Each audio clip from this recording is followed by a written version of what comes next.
بیمار کی نماز دین کا ستون ہے۔ بیماری میں بھی نماز پڑھنا ضروری ہے، اور بیماری کی حالت میں بھی نماز معاف نہیں ہوتی، البتہ اس میں کچھ آسانیاں ضرور ہو جاتی ہے۔ بیماری کی وجہ سے کھڑے ہو کر نماز پڑھنے کی طاقت نہ ہو تو بیٹھ کر نماز پڑھنا جائز ہے۔ جو شخص تھوڑی دیر کھڑا ہو سکتا ہو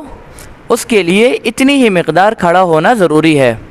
اگرچہ وہ اللہ اکبر کہنے کی ہی مقدار کیوں نہ ہو۔ بیماری کی وجہ سے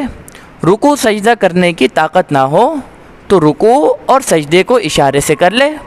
البتہ سجدہ کرتے ہوئے اپنے سر کو بہت زیادہ نہ جھکائے۔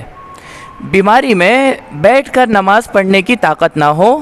تو اس صورت میں لیٹ کر بھی نماز پڑھنا جائز ہے، اور لیٹ کر نماز پڑھنے کی اچھی صورت یہ ہو سکتی ہے